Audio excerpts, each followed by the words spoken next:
Hello and welcome back to another Talk and Tell video. In today's one, we're going to be looking at the TMNT, the 2003 dreamwave issue number 7, and sadly the final issue of this, basically a mini-series at this point. And yeah, it's really unfortunate that this series had to end this way, but because of how they ran the company, it unfortunately didn't go on to too much longer. And we did have plans to do a few more issues. There were plans, if you look at some of the behind the scenes stuff, we would have planned out issue 8 and 9, and also I think issue number 10. But because the company went down, they didn't unfortunately get to actually make those comics. But we did get this final issue, which I think is really disappointing. And what I said in the last video was that I really enjoyed the last issue for being a standalone kind of story, and it worked really well as being that kind of story, and it did a really great job of that. But at the same time, I would like to say that with this issue following things up from the last one, it felt like it was just happening because it has happened. And I think that had this issue come out a little bit later in the series, and I feel like it would have had a bit more impact with the things that was happening, just so that you can actually build a connection with D-Raj and stuff like that. But I'd say that because you just go from straight from the last issue where everything's fine to go into the next issue where the gang members immediately ramp up their efforts to try and scare the kid, and then it's just ending. It's just so weird and bizarre how to do things in this issue. So yeah, okay, so yeah, where do we really begin with this one? So yeah, D-Raj and the girl, I still can't remember what the girl's name is called. They're actually finally going out, and as D-Raj is going home, that's when he goes into his home, and that's when he finds the gang member, and he threatens him that if he doesn't come to this theatre, basically his girlfriend will die and be sacrificed to a cult, because for some reason in this issue, they just explain that these people are part of a cult and they want to bring to life this demon called Cully, and to do that is by sacrificing a girl. It's just so weird and bizarre because it just comes out of nowhere, but it's interesting. I think that might be the best way to describe it, but I don't think it works all too well. It just feels so out there. It just doesn't really feel like it really fits within this universe. But either way, with Leo and Casey, they're teaming up, which, like I said in the last issue, I really did enjoy how they'll team up April and Leo, and able to do some interesting things there. And I really did enjoy that in the last issue, as I felt like it was really exploring their characters and actually giving some pretty interesting relationships and stuff like that. But I'll just say that with this one, it didn't really do all too much in this issue compared to the last issue, where it was developing Leo's and April's relationship.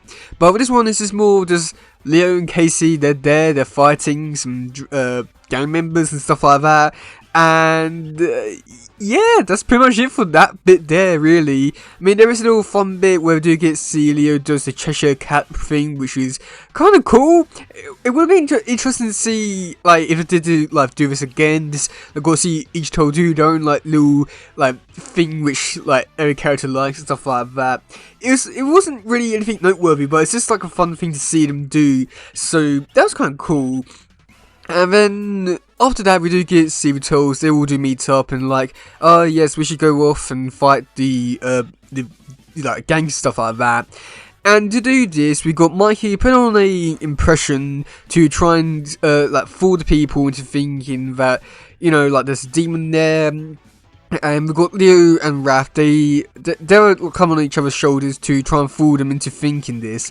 And I don't know, it's fun because it feels like a totally kind of thing to do, but at the same time, I'll have to say that because this is the 2003 universe, it doesn't really feel like it is part of this universe. It really feels more along the lines of a 2012 kind of thing, or 87, but I do have to say that this does not really feel too much like a 2003 kind of story or that kind of thing which they would do. But I do enjoy how they are taking a different approach to this kind of situation compared to how the show would have done it, which I do find to be pretty interesting. And I think that had the show done it, they probably would have gone something along these kind of lines, maybe a bit more leading to maybe Mikey doing the whole thing instead. But I have to say that it works well enough. It just feels like it doesn't. I don't know. It just feels so not this version of Turtles, which is so weird. But yeah, it happens. And then after that, they're like, "Oh yes, you guys, you shouldn't be doing this." So, yep.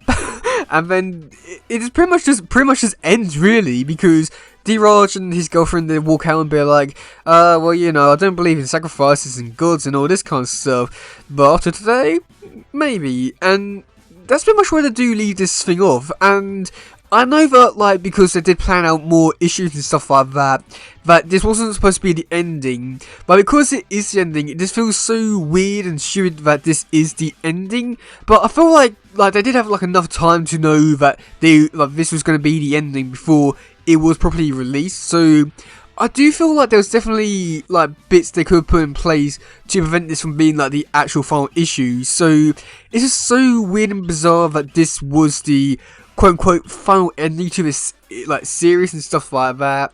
And I wanted to say that also that with, like, last, like, few issues, with, like, because this is, like, a new story, and I've been saying that, like, these past few stories have been feeling like there was something which would fit within this universe. Had this been, like, adapted into a show, it would have worked really well.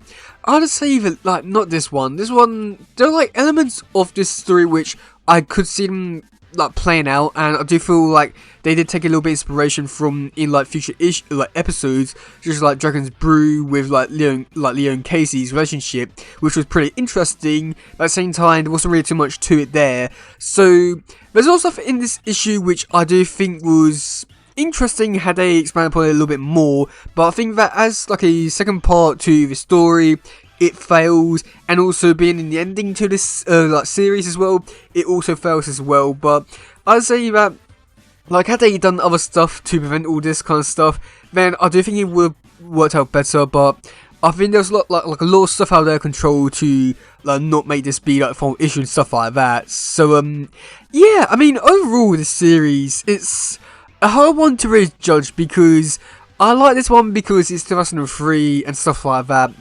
But also at the same time, I do feel like some of the stuff in, like, the earlier parts of this, like, series was really great for retelling, like, some of the, like, better episodes from, like, the first half of season 1. But at the same time, they didn't really add anything new, except from, like, a few different perspectives, which was pretty interesting to see how characters perceive certain things. But it was just that. But then, like, with the later issues, I'd say that it was pretty interesting to get, like, new stories, but they were definitely a lot darker, and something which I was really surprised at, considering that this is supposed to be a book for the children. But no, of course not. We're going to do a therapy session and a shooting, and then after that we're going to do a cult session with gang wars. So yeah, clearly they had the children in mind when making this. So it just feels so bizarre that this is supposed to be, like, the it's just so weird that this is the 2003 comics. So but yeah, let me know in the comment section below what do you think about this issue. Do you like it? Do you not? And yeah, that's it for today, guys. If it doesn't, please share, subscribe and all that stuff. Goodbye, yo, bye.